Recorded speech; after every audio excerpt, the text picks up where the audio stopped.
მოგესალმებით, ვიწყებთ განაცემას ძიმე კასთან. დღეს ჩვენი სტუმარია ლიტერატურის მუზეუმის დირექტორი ლაშა ბაქრაძე. როგორ ახარ ლაშა? მოგესალმებით, კარგად. წინა სტუმრის კითხვა უნდა დაგისვა არჩილ ჭყოიძის. ეს რომ ცოდნოდა წინას და ნახავდი გადაცემას და მომზადებული მოვიდოდი. აბა რა ვკითხა აღდგა თუ არა სამართლიანობა და თუ არ აღდგა, როდიდან უნდა აღდგესო 2003 წლიდან თუ 90-იანი წლებიდან? სამართლიანობის აღდგენას ვეძახით, ეს დასაგვარად სერიოზული კითხვაა ძალიან. ის რომ რა ქვია ადამიანები, რომელსაც რაღაცა პრობლემა აქვთ და თქვა სასამართლოს იჩივენ, ასაგურული ეს საკითხები უნდა ქვეყანამ და სამსამართლომ უნდა გადაწყვიტოს, ეს ხო თავისთავად ცხადია, მაგრამ უბრალოდ ვიტყოდი, რატომ 90-იანი წლების დასაწყისიდან მე მაგალითად ძალიან ხშირად ვსაუბრობ ხოლმე იმასთან დაკავშირებით, რომ ჩვენ უნდა მეტი ვილაპარაკოთ სამართლიანობის აღდგენა ხო არ ეხება მხოლოდ ერთ გარკვეულ პიროვნებებს, არამედ ეს არის საერთოდ ისტორიული თვალსაზრისით ლაპარაკი სიმართლესთან დაკავშირებითა და ვთქვათ იგივე რაზეც ხშირად ლაპარაკობ ხოლმე, ეს არის ლუსტრაციის კანონი მაგალითად, ეს ეხება ბევრად უფრო დიდ პერიოდს, ვიდრე ვთქვათ 2004-დან, 1990-დან, არა, მე ვიტყოდი სადღაც 1921-დან უნდა დავიწყოთ სამართლიანობაზე საუბარი და თუნდაც იმ უამრავი დაღუპული ადამიანის მიმართ, რომელიც საბჭოთა პერიოდში დაიღუპა, უნდა იწერებოდეს კვლევები, უნდა აღდგენილი იქნას რეალური სურათი აი მე-20 საუკუნისა საქართველოსი, ასე რომ ეს არის ძალიან სერიოზული, რთული და ძალიან კომპლექსური საკითხი. ეს ლუსტრაციის კანონზე სულ ლაპარაკობთ ხო ბოლო წლები განსხვავებით, რატო არ მიიღო არავინ ეს კანონი? გულახდეთ რომ ჩემთვის ეს გასაკვირია, იმიტომ რომ აი მაგალითად თუნდაც წინა ხელისუფლება იმდენად ახალგაზრდაებისგან შედგებოდა, რომ მათ არ შეიძლება პიროვნულად რაიმე შიშები ჰქონოდათ ამასთან დაკავშირებით. გარდა ამისა, არც რაიმე დაძაბულობის არ მეშინია სერიოზულად საზოგადოებაში, რადგან ეს უკვე სამწუხაროდ ძალიან დიდი ხნის წინანდელ პერიოდზეა საუბარი, აი სწორედ საბჭოთა კავშირის დანგრევამდელ პერიოდზე, როცა ლუსტრაციაზე ვლაპარაკობთ საბჭოთა კავშირის დანგრევამდე პერიოდზე, რადგანაც ხშირად ადამიანებს ეს არ ესმით ხოლმე, ხა გონიათ რომ ვიღაცა თუ დღეს არის მაგალითად FSB-ს აგენტი, მასაც შეეხება ლუსტრაცია. არა, ლუსტრაცია ეხება იმ ადამიანებს, რომლებიც იმ დროს არ ჩადიოდნენ დანაშაულს, იმ დროინდელი კანონების მიხედვით, მაგრამ დანაშაულებრივ ქმედებებს აწარმოებდნენ დღევანდელი გადასახედიდან და საერთოდ სამართლის თვალსაზრისიდან. ასე რომ ლუსტრაცია არავითარ შემთხვევაში 90-იან წლებსაც არ ეხება. აქ სხვა მეთოდებია საჭირო. და რატომ არ მოხდა ეს არ ვიცი და არადა არ შეიძლება რომ საზოგადოებამ არ დაინახოს რომ ეს აუცილებელია. ძალიან საინტერესო ახლა მიიღეს კანონები უკრაინაში ამასთან დაკავშირებით, რამდენად მოახერხებს ამას უკრაინა. ერთ-ერთი ყველაზე საუკეთესო მაგალითი ამ მხრივ ისევ და ისევ, როგორც ვთქვათ, ნაცისტური რეჟიმის დანაშაულებებთან დაკავშირებით არის გერმანია და ასევე აი ამ კონკრეტულ შემთხვევაში ყოფილი GDR-ი, ანუ გაერთიანებული გერმანიის სასაკვირველია, რომელმაც ძალიან კარგად მოახერხა ყოველგვარი დიდი სოციალური დაძაბულობის გარშე მართლაც უაღრესად კულტივირებულად მოახერხა აი ეს სასაკვირველად დიდი გამოცდილება ჰქონდათ უკვე ნაცისტთან დაკავშირებით და ამანაც იმოქმედა. მაგრამ ბევრი აღმოსავლეთ ევროპის ქვეყანაშიც ასეა, კარგი მაგალითები შეგვიძლია მოვიყვანოთ ჩეხეთიდან, პოლონეთიდან, უნგრეთიდან და ასე შემდეგ.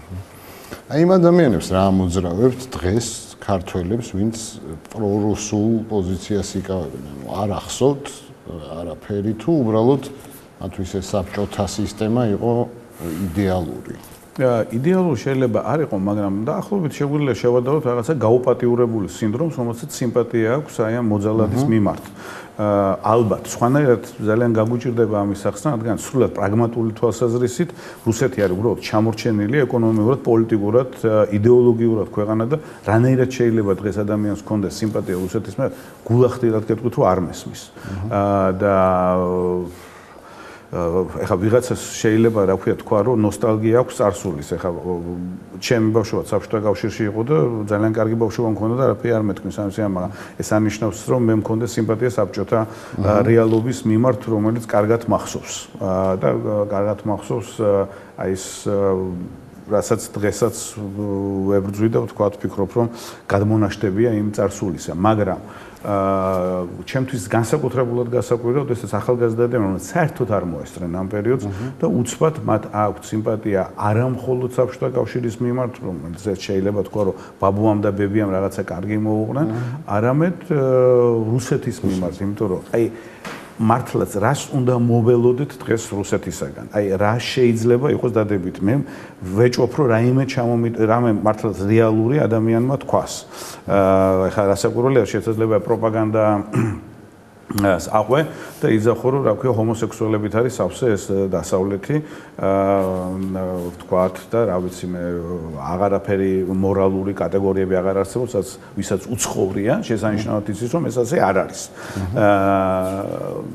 და რა არის მაგალითად ისეთი რასაც ამას შეიძლება გამოიწვიოს სიმპათია რუსეთში. ძლიერმა ადამიანმა მაგალითად პუტინმა, მაგრამ ეს პუტინიც არის რაღაცა სასაცილო. რუსეთი დაიშლება, როდესაც მე ან დასუსტდება, ან ოდნავ მაინც დემოკრატიული თუ გახდება. მე ვფიქრობ, რომ რუსეთს ძალიან ცუდი ბედი ელის და მე ვფიქრობ, რომ აი ეს ამჟამინდელი მდგომარეობა რუსეთისა, რომელიც არის სრული ფსიქოზი, არის აი იმპერიის დასასრულის მაუწყებელი და ეს არის ესეთი შეიძლება ითქვას, თუ კი შეიძლება წარმოვიდგინოთ როგორც ქვეყანა, როგორც აი პიროვნება, ეს არის აგონია ამ რუსეთის იმპერიისა და რა ბედიელის დასაკვირველია ეს იქნება ახლა მჭხიბაობა და წინასწარმეტყველება და ეს არ მინდა მაგრამ მე ვფიქრობ, რომ რუსეთი შეიძლება დაიშალოს რუსეთში შესაძლებელია მოხდეს ძალიან სერიოზული ძვრები და ამისათვის ჩვენი საზოგადოება ზად უნდა იყოს რადგანაც ყველაფერი რაც რუსეთში მოხდება ჩვენსაც ექნება რასაკვირველია გავლენა და არა კარგი.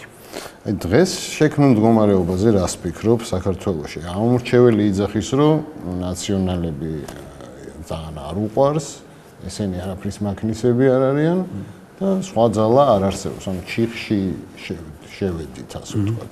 როგორ აფასებ ამ? ძალიან რთული მდგომარეობაა ნართლაც საქართველოში, რადგან ძალიან დიდია უკმაყოფილება საზოგადოებაში, აბსოლუტურად გასაგებია.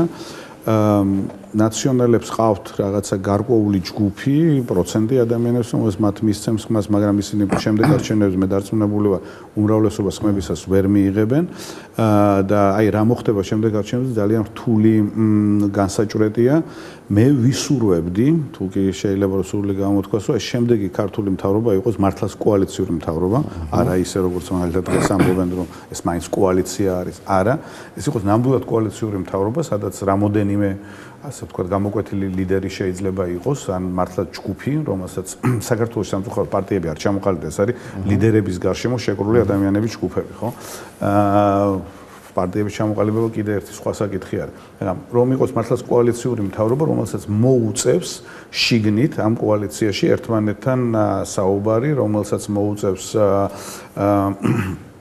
გარკვეული კომპრომისების გაკეთება, ეს იქნება საქართველოსათვის ძალიან მომგებიანი, მომავლისათვის საქართველოსა ძალიან მომგებიანი სიტუაცია, იმიტომ რომ აქამდე ყოველთვის იყო ხოლმე ერთი ძალა, რომელიც როდესღაც ყოველთვის ეს ერთი ძალა იჯერებს, რომ მას შეუძლია ყველაფერი გადაწყვიტოს, მასზე ბრძენი არავინ არ არის, კონსულტაცია თქვა საზოგადოებასთან მას არ ჭირდება, მან უკეთიც ის რა არის კარგი ქვეყნისათვის და ხედავთ, რომ ამან ძალიან შორს ვერ წაგვიყვანა. ბიძინა ივანიშვილზე რას ფიქრობ? აი მისი მიზანი რა არის? აქვს რამე მიზანი კონკრეტული თუ უბრალოდ ეს არ ვიცი, დინებას მივყვებით ყველა ერთად? მე ვფიქრობ, რომ ბიძინა ივანიშვილს რთული კითხვაა ძალიან, იმიტომ რომ ძალიან რთულია ხოლმე მისი საუბრებიდან გამოიტანო ვთქვათ აზრი თუ მართლაც რა სურდება. როდესაც 2012 წელს ხელისუფლებაში მოვიდა ბიძინა ივანიშვილის ჯგუფი, მე ვფიქრობდი, რომ და ალბათ ბიძინა ივანიშვილიც ასე ფიქრობს, რომ მას რაღაცა კარგი უნდა ამ ქვეყნისათვის, მაგრამ ეს კარგი ყველასათვის ასევე კარგად გამოიყურება თუ არა, ეს მეორე საკითხია.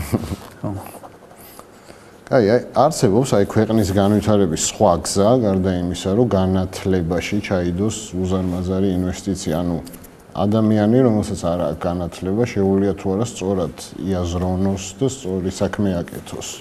იმისათვის რომ განათლებაში ფული ჩაიდოს, ეს ფული უნდა არსებობდეს. ფული რო არსებობდეს, იმისათვის საჭიროა ეკონომიკა ფეხზე დადგეს. ესენი ყველაფერი ერთმანეთთან არის გადამული.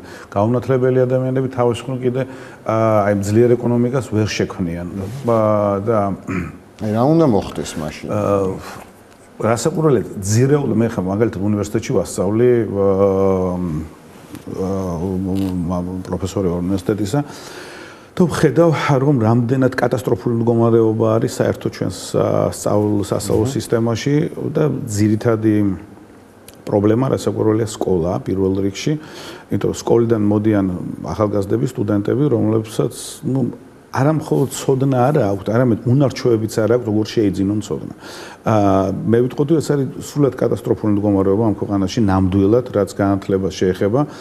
განათლება ჩემთვის არ არის მართლაც აი რაღაცა გარკვეული საგნის ცოდნა. ეს არის საერთოდ განათლებლობა, რომ ღია ხარ, რომ მიიღო რაღაც ახალი ინფორმაცია და შეგიძლია შენ თვითონ აი ეს ინფორმაცია თქვა მოიპოვო და გააანალიზო.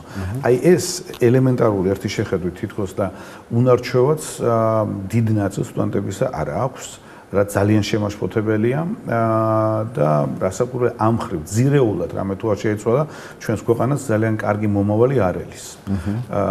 მაგრამ კითხვა რასაკვირველია უნდა დაისვას საიდან უნდა მოვიტანოთ აი ეს თანხები, იმიტომ რომ ეს არ არის მხოლოდ ფულზე დამოკიდებული, თუნდაც საიდან მოვიყვანოთ მასწავლებლები. რესურსი.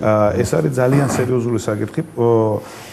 მალე დადგება პერიოდი საქართველოში, უბრალოდ მასწავლებლები არ იქნებიან. აი ეს ძველი თაობა, რომელიც ჯერ კიდევ აი საბჭოური სკოლა აქვს გავლილი პედაგოგიკისა, ისინი აღარ იქნებიან. ახალი თაობები ფაქტიურად არ იზრდება პედაგოგების და ეს იქნება ძალიან სერიოზული პრობლემა. ამ პრობლემას ახლავე უღაც გვიანაც არის. თუ არ მიხედა ქვეყანა, მე ვიტყოდი რომ ჩვენ წარმოუდგენელი დიდი კატასტროფის წინაშე დავდგებით. შენ რო პატრიარქი იყო პირველ რიგში რას გააკეთებდი აი დღევანდელ სიტუაციაში? პატრიარქი ეკლესიის? კი ბატონო. თუ პატრიარქი? არა, ეკლესიის. აი რა მიგაჩნია პრობლემა? ესეთი კითხვა მართალი კითხვა ამიყოს, შენ რო ეს იყო რაც გააკეთებდი. აი რა მიგაჩნია პრობლემად დღევანდელ ეკლესიაში? ეკლესიაში ერთ-ერთი ძალიან სერიოზული პრობლემა არის გაუნათლებლობა, ხან განათლებაზე ვსაუბრობდით, მაგრამ გავაგრძელებ ამ თემას. ერთ-ერთი ძალიან სერიოზული პრობლემა არის გაუნათლებლობა და არატოლერანტულობა ეკლესიის, როდესაც ეკლესია თვლის, ნუ ახლა მთელი საუკუნეების განმავლობაში ასე თვლიდა, მაგრამ რომ ერთადერთი ჭეშმარიტების მფლობელი ის არის. და როდესაც აი ეს ადამიანები არ უშვებენ შესაძლებლობას და შანსს იმისა, რომ დისკუსიაში შევიდნენ სხვანაირად მოაზროვნე ადამიანებთან და წინასწარ არიან მტულად განწყობილი. აი ეს არის მე ვფიქრობ ძალიან სერიოზული პრობლემა ეკლესიის და მე ვფიქრობ ეკლესია თვითონ ამ პრობლემის წინაშე დადგება, რადგან საზოგადოების უფრო განათლებული ნაწილი მას უკვე ძალიან კრიტიკულად ეპყრობა და გარკვეული დროის შემდეგ იქნება ძალიან დიდი რაოდენობა ადამიანის მას ზურგში აქცევს, სწორედ აი იმის გამო, რომ სხვა აზრი არ ჭაჭანებს ეკლესიაში და სხვა აზრის გაგონება ეკლესიას არ უნდა. შენ თუ გწამს ეს ღმერთის? მე მწამს ღმერთის, მაგრამ არა რაიმე ინსტიტუციისა, როგორც თუნდაც არის ეკლესია. აი რა როგორია შენი ღმერთი? ჩემი ღმერთი არის კეთილი, მოყვარული, ტოლერანტული, სითბოთი და სიყვარულით აღსავსე. როგორც სხვათა შორის სახარებაშიც ასე წერია, რომ ასეთია ჩვენი ღმერთი. აი როგორი იყო კაკო ბაქრაძის პოზიცია იმ ქვეყნის განვითარებაზე, რას ფიქრობდა, აი როგორ უნდა წასულიყო ქვეყანა, თუ გახსოვს, ნუ გეხსომება ალბათ და რას ფიქრობდა მაშინდელ ეროვნულ მოძრაობაზე და მის ლიდერებზე? კარგს ბევრს არაფერს. გახსოვთ ალბათ, რომ სადღაც წლების წინ, მან თქვა, რომ სულ ცოტა საქართველოს 20 წელი დაჭირდება იმისათვის, რომ რაღაც ნორმალურ ქვეყანად ჩამოყალიბდეს. 90-იანი წლები იყო ეს, ქვეყანა რო ინგრეოდა და ნუ დიდი იყო საზოგადოებაში აღშფოთება, რომ 20 წელს ამოვიდა. 20 წელს გავიდა და 25 წელს გავიდა, რაც საქართველოს დამოუკიდებლობის გზაზე შედგა და ჩვენ ვხედავთ, რამხელა პრობლემის წინაშე ვდგევართ დღესაც და კი კიდე რამდენი პრობლემები გვაქვს გადასაჭრელი წინ. ასე რომ ეს ძალიან ხშირად გვინდა ხოლმე რომ ძალიან ჩქარა გადაწყდეს პრობლემები და არ გვინდა რომ დავინახოთ ამ თქვათ პრობლემები გვაქვს და როგორ უნდა გადავჭრათ ამასთან დაკავშირებით საუბარი არ გვინდა. რაც შეეხება თქვათ იგივე ეროვნული მოძრაობის შესახებ, რასაც თვითონაც იყო ნაწილი ეროვნული მოძრაობისა და მნიშვნელოვანი ნაწილი ძალიან, ერთ-ერთი სულისჩამდგმელიც, თუნდაც თავისი ლექციებით, რომელსაც ძალიან დიდი მნიშვნელობა ჰქონდა თავის დროზე და ეროვნული მოაზროვნე იყო, მაგრამ ძალიან საინტერესოა ის, რომ აი ამ ულტრანაციონალისტებს ის მიაჩნდათ, რომ არ იყო საკმარისად პატრიოტი და აი ამ მოენჯეოშნიკო საზოგადოებას კი ის მიაჩნდა რომ იყო ნაციონალისტი და ეხლაც მიაჩნია. ასე რომ ძალიან რთული აღმოჩნდა მამოჩემის რაიმე უჯრაში, ასე ვთქვათ, ჩატენვა, რაც ქართულ საზოგადოებას ძალიან უყვარს ხოლმე, ესეთი შავ-თეთრი ხედვა, რადგანაც თავისუფლად მოაზროვნე ადამიანი იყო და შეეძლო ისიც გაეკრიტიკებინა და ესეც გაეკრიტიკებინა და აი არ ჯდებოდა რაღაცა გარკვეულ წინასწარ შექმნილ სქემაში. ამიტომაც მე ვფიქრობ, რომ მამოჩემი საბოლოო ჯამში გარკვეულწილად მიუღებელი აღმოჩნდა ამ საზოგადოებისათვის და ამიტომაც მაგალითად ძალიან ხშირად რო უყურებ ხოლმე აი ძალიან სუდად გაკეთებულ და ძირითადად ასე არის დოკუმენტაციებს მედიაში, ტელევიზიაში ძირითადად თქვათ აი ამ 80-იანი წლების, 90-იანი წლების დასაწყისის ისტორიებთან დაკავშირებით, მამოჩემი ფაქტურად ამოღებულია ამ ისტორიიდან. ისე როგორც მაგალითად მამოჩემი დიდი ხნის განმავლობაში მუშაობდა კინოში, მოგონებებიც აქვს ამასთან დაკავშირებით და ერთ თეატრში, მაგრამ თქვენ ვერ წააწყდებით დიდად აი როდესაც ამაზე მიდის ხოლმე საუბარი, ან კინოსთან დაკავშირებით, ან თეატრთან დაკავშირებით, მამოჩემის როლს ან კინოში, ან თეატრში. მამოჩემი მე ვიტყოდი, რომ გარკვეულწილად დავიწყებული ადამიანი არის და დავიწყებულია სწორედ იმის გამო, რაღაცა გარკვეული ტიპის წინასწარ შექმნილში არ ჯდება გარკვეული ტიპის მოღვაწისა. ხოლო რაც შეეხება, რა ქვია, აი ამ რას ფიქრობდა იგი, ჩემი მონაყოლით რო არ დავკმაყოფილდეთ მხოლოდ, მას ქონდა რა დღიურს ვერ დავახო, მაგრამ მუდმივად იწერდა და დღიურის ტიპის რვეულებში ჩანაწერები აქვს მას გაკეთებული. ისედაც ბევრს წერდა, და სტატიების აქვს, იქაც შეუძლიათ წაიკითხო, მაგრამ აი ამის გამოცემას ვაპირებ მე ხა და მე ვფიქრობ, რომ ძალიან ბევრისათვის ძალიან საინტერესო იქნება, ისე როგორც მაგალითად ჩემთვის იყო ხოლმე ყოველთვის საინტერესო, განსაკუთრებით უცხოეთში როცა ვიყავ, ჩამოდიოდი ხოლმე და ამ რვეულებს ვკითხულობდი და ჩემს წინ აი ის პერიოდი, რომელთაც აქ არ ვიყავი, წინ მიდგებოდა, თქვათ, მამაჩემი როგორ ფიქრობს ამასთან დაკავშირებით და ჩემთვის იყო ძალიან მნიშვნელოვანი, მაგრამ მე ვფიქრობ, რომ ფართო საზოგადოებისათვის ძალიან საინტერესო იქნება, აი გაიხსენებს თუნდაც ერთი ადამიანის, უაღრესად სუბიექტური, ყოველთვის ადამიანი სუბიექტურია, ხედვას ამა თუ იმ მოვლენის. აი მაგაზე მინდა კიდე კითხვა, ჩვენ არ ვიცით ჩვენი ისტორია, ხო? ვიცით მარტო ის რაღაც კარგი რაღაცეები, რაც ვითომ მოხდა თუ მართლა მოხდა. ვინმე არ უნდა იზრუნოს ამაზე, რომ ჩვენ ვიცოდეთ და ჩვენმა მომავალთაო რა ხდებოდა. თავისთავად ცხადია და ამაზეც ხშირად მიწევს ხოლმე საუბარი, მოგეხსენებათ, რომ ხა მე პირადად დაინტერესებულია განსაკუთრებით აი ამ საბჭოთა პერიოდით, ასევე ვთქვათ, იგივე ძალიან მოკლე პერიოდით საქართველოს დამოუკიდებლობა პირველი მსოფლიო ომიდან მოყოლებული, შეიძლება ვთქვათ, საერთოდ მაინტერესებს ისტორია, მაგრამ აი ეს პერიოდი ვთვლი, რომ განსაკუთრებულად შეუსწავლელია და ყოველთვის საუბრობ ამასთან დაკავშირებით. ამას ერთი ადამიანი ვთქვათ, ან თუნდაც ადამიანთა ჯგუფი, აი ჩვენ მაგალითად რამოდენიმე ადამიანი თავის დროზე ჩამოვაყალიბეთ საბჭოთა კვლევების ლაბორატორია, ასეთი პატარა ჯგუფი, რომელმაც რამოდენიმე წიგნი უკვე გამოსცა, რაღაცა ტურებს აკეთებს ქალაქში. საინტერესოა იმ თვალსაზრისით, რომ მაგალითად იგივე სოლოლაკში ვაკეთებთ ხოლმე ტურებს, სადაც იყო ამ საბჭოთა ხელისუფლების დროს 20-იან წლებში და 30-იან წლებში განსაკუთრებით ძალიან ბევრი შენობა, რომელსაც ჩვენ ვიცნობთ რასაკვირველია, მაგრამ ყოველთვის საინტერესო რა ხდებოდა ფასადებს მიღმა, ხო? და აი ასეთ ისტორიებს ყვებით ხოლმე, ესეც არის გარკვეული ინტერესი, რომ გავაჩინოთ საზოგადოებას. ჩვენ რაღაცნაირად მიუხედავად იმისა, რომ თითქოს და ერი ვართ, რომელსაც ისტორია ძალიან აინტერესებს, მარტო გმირების ისტორია გვაინტერესებს და არა ვთქვათ ჯალათებისა და არა ვთქვათ კოლაბორატორებისა და ასე შემდეგ.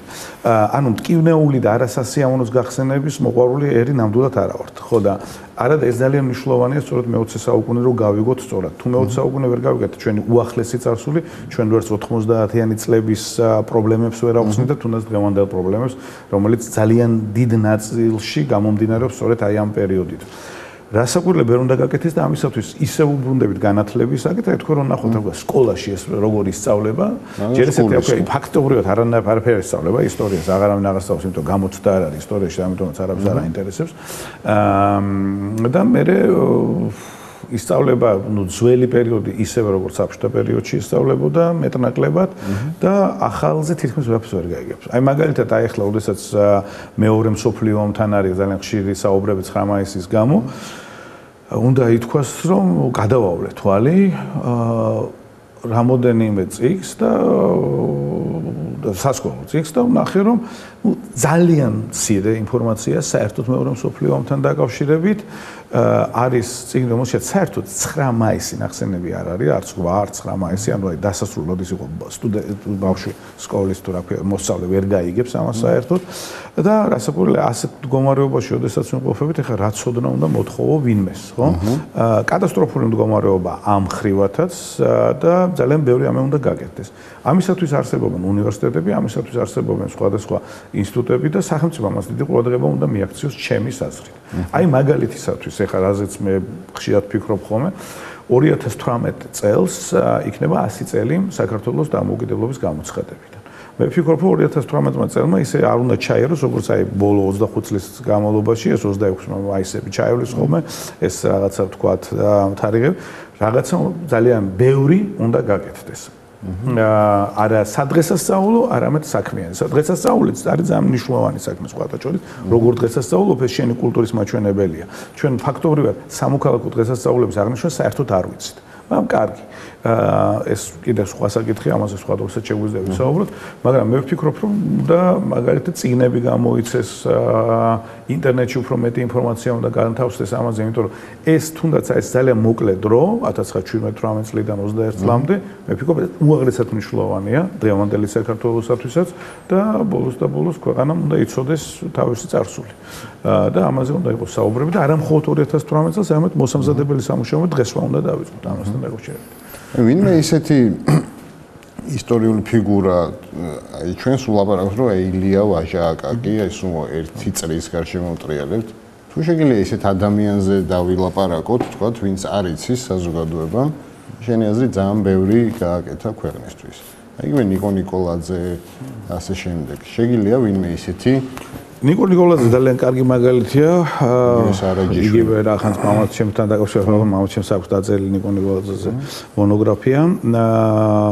ნიკო ნიკოლაძე არის, აი თუ როდესაც საუბრობთ ხოლმე ჩვენ ევროპულ არჩევანზე, აი ნათელი მაგალითი ქართული ევროპული არჩევანისა არის ნიკო ნიკოლაძე მაგალითად.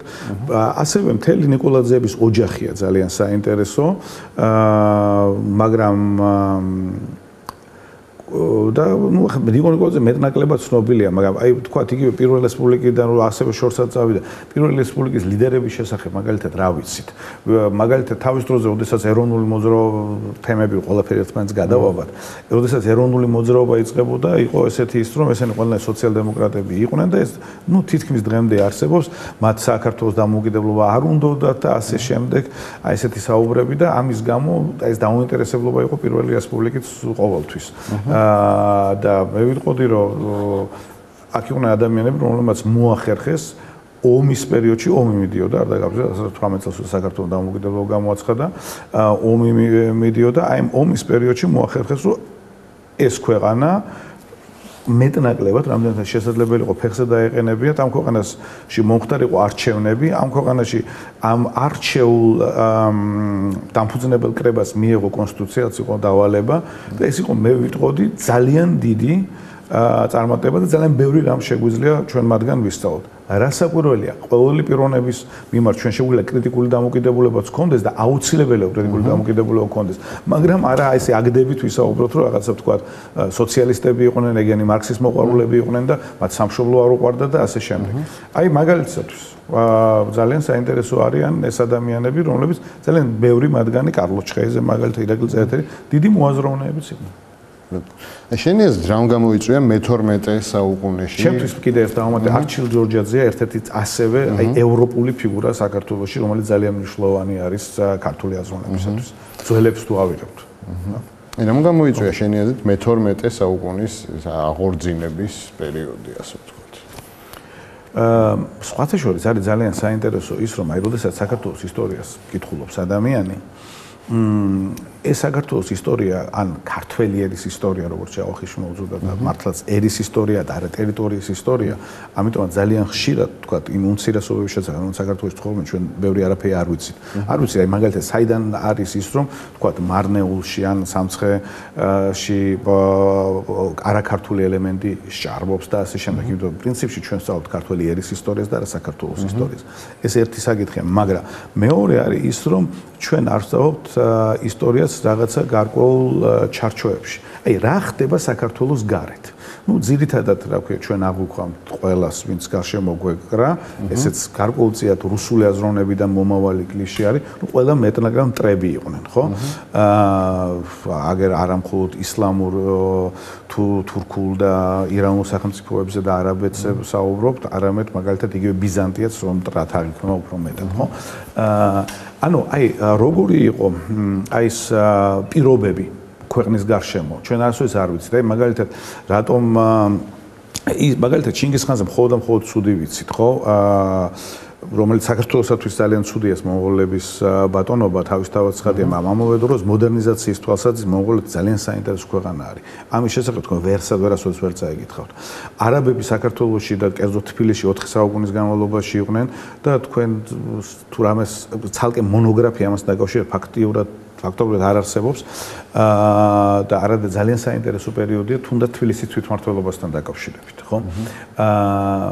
ანუ ყველაფერი ეს უცხო რაღაც ტყუილად აღიქმება ჩვენ არ წარმოგვიდგენია რა ხდება ქვეყნის გარშემო სინამდვილეში და დღესაც ეს ასია ჩვენ რაღაცა საქართველოს აი ცალკე აღებოთ კუნძულზე ვცხოვრობდეთ ისე განვიხილავთ სინამდვილეში ეს არ არის ასე ამიტომაც თქვა მე-12 საუკუნის საქართველოს აღზევების მიზეზები რო გავიგოთ არ არის საკმარისი მხოლოდ დავინახოთ გენიალურობა დავით აღმაშენებლისა და სხვა ქართველი მეფეების თამარის და ასე შემდეგ არამედ საჭირო რომ ვიცოდეთ ის სამყარო რომელშიც ეს ხდებოდა რატომ შევძელით მაგალითად მაშინ ამის გაკეთება ასე რომ ისეთი საუბრის თემაა ძალიან გრძელვადიანი ეს რას ფიქრობ მარიხუანას დეკრიმინალიზაციაზე საქართველოში? ეს საყვარელი კითხვა არის. არის თუ არა ეს აუცილებელი? საერთოდ როგორც ჩვენ ვხედავთ, ეხლა ამაზე საუბარიც კი მე ვფიქრობ აბსოლუტურად ზედმეტია. არ არსებობს არც ერთი სამართლებრივი სახელმწიფო, რომელიც დასავლეთ ევროპისა და ამერიკის შეერთებული შტატები ამის კიდევ უკეთესი მაგალითი არის, სადაც მომხმარებელი კრიმინალიზირებულია და ამისათვის შეიძლება მოხდეს ციხეში.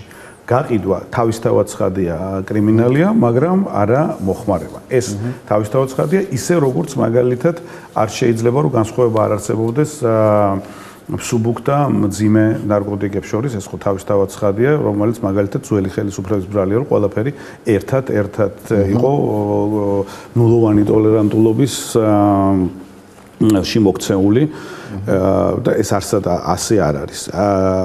თავისთავად ცხადია, რომ აბსოლუტურად ვემხრობი მარიხუანის დეკრიმინალიზაციას. მე არ ვიტყოდი, რომ ლეგალიზაციას, იმიტომ რომ ეს კიდევ უფრო რთული საკითხია, მაგრამ დეკრიმინალიზაცია აუცილებელია და ეს თავისთავად ცხადია. აი პირველი ვინ გახსენდება სიტყვაზე ჩათლახი? არ ხმარობ ხოლმე ამ სიტყვას და ამიტომ. კარგი, აი რატო გვიყვარს ჩვენ ერთმანეთის ცხოვრებაში ცხვირის ესე აქტიურად ჩაყოფა, როგორ ფიქრობ? არ ვიცი, ეს კითხვებით მაგალითად, რა ქვია, აგახსენდება სიტყვაზე ჩათლახი, გარკვეულწილად სურვილი არის ჩაიხედო სხვის. არა, ნუ ეს ინტერვიუა და ზოგადად ხო ყველა ცხოვრობს სხვისი ცხოვრებით, ხო? საქართველოში უფრო მძაფრად იგრძნობა. კი, ძალიან მძაფრად იგრძნობა, კი, ნამდვილად ეთყობა სხვა არაფერი საინტერესოა. პატარა საზოგადოებაა ძალიან. საზოგადოება ერთმანეთს გარკვეული ნაწილი ძალიან კარგად იცნობს. თუნდაც იგივე ტელევიზიების საშუალებით ახლა უცებ აი ტოტალურად გაყვითლებულია ქართული ტელევიზია. რას უწევენ პროპაგანდას, ვინ ვისთან არის, რანაირ ცხოვრებას ეწევა და ასე შემდეგ. ეს არაჯანმრთელი ინტერესი, რომელიც მედიაში არსებობს სასაკვირველე საზოგადოებაზეც მოქმედებს, ერთმანეთზე მოქმედებენ ისინი და პატარა საზოგადოება ხა შეიძლება უბრალოდ ადამიანი შეხვდე კაფეში, ხო?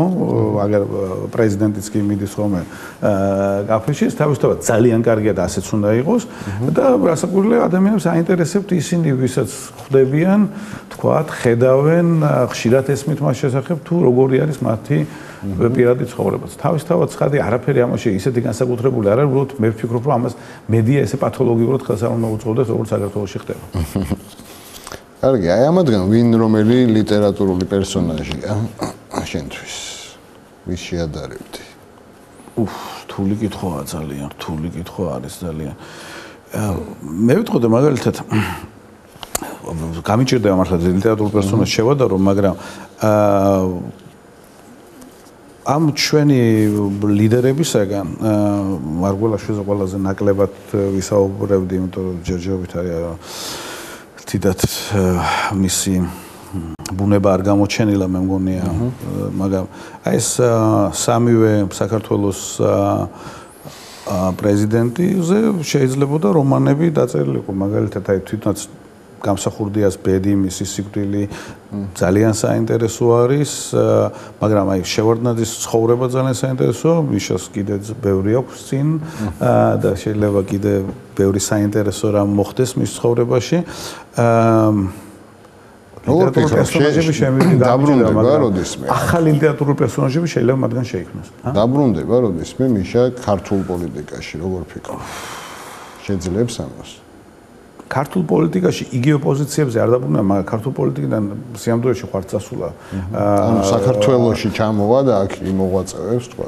დარწმუნებული ვარ, რომ საქართველოში ჩვენ დღეს მიხეილ სააკაშვილი ჩამოვა და აქ ისევ პოლიტიკით იქნება დაგაბული. რა პოზიცია ეკავება, ეს სხვა საკითხია, მაგრამ აბსოლუტურად დარწმუნებული ვარ, ეს ასე მოხდება, იმიტომ რომ ეს არის ადამიანი, რომელიც ასე ძალიან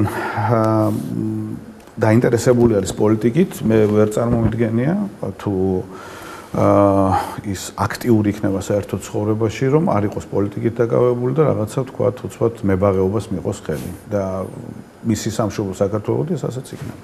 კარგი, შემდეგ სტუმარს დაუდოვე რამე შეკითხვა.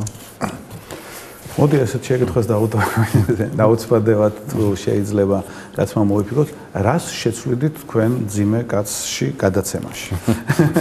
ძალიან დიდი მადლობა, რომ მოხვედი, წარმატებებს გისურვებ. დიდი მადლობა თქვენ დაპატიჟებისათვის.